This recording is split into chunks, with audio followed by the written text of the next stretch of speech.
Okay then, so I'll atibai, which is the Thai word for explain, the situation with, you come out of here, I don't know if I did talk to you about this the other night. This is the paying solar, the solar panel, and it's coming out there.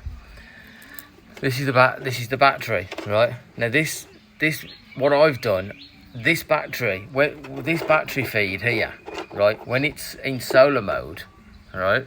When it's in solar mode, that's outputting something like, you know, up to 30 volts. So I've come along here and sent it down through the breaker down to the battery. But also, because this is the battery feed, I've thought of no reason why I can't take the inverter off of that battery feed, right? So that when I break the breaker, the battery can't go to the inverter. And you think, that's okay. But the problem is that because you're so close to the 30 volts, right? This starts on days when you've got a lot of charge coming from here, or even when you haven't got a lot of charge, so that the volt's high, right? And it doesn't get a chance to get sapped by the battery, right? This starts to see high voltages, and this will start going dee dee, then on and off. You wouldn't know what it was.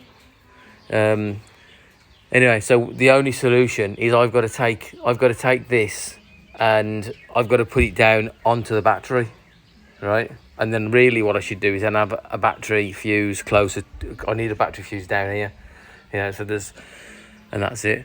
The other problem I have with this is that when this dies, which it does, if you just leave it on all night, let's see if we get to the morning, but it doesn't, the BMS cuts it off. The battery feed to this here is killed, right? And this just goes off. And this is that PowMr, PowMr, right, from China. What they do is on their website, you get the flagship website and all of it. They sell these. They say it's a power. It's not.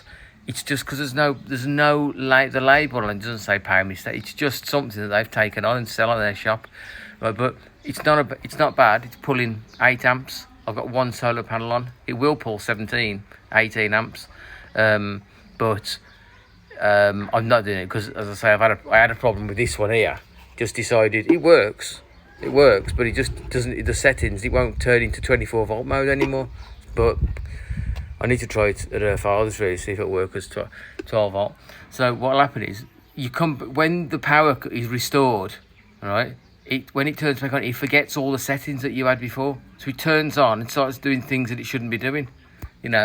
Like for instance, they give you the option of your battery there. Okay, press down. Right, I've chose battery 24, but you can choose battery auto. So what'll happen is, because this doesn't, when this turns on, the battery's a bit dead.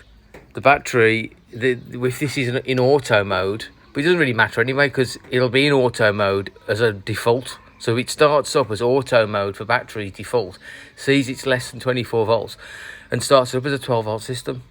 It's just rubbish. Apart from that, though, when it works, it's great. So what I think I need to do is send a little small feed from here, 24 volts, before the BMS, and send it up and double it up into here. That's instead of actually having another little tiny 24 volt battery just to feed it, just to keep it alive. Oh yeah, I could do it with my power supply, couldn't I? Like you've done. You said it's the same little problem you've got, you see. So I just need to supply that with 24 volts, so that even if that dies, this stays on. Keeps the screen and loses all the settings.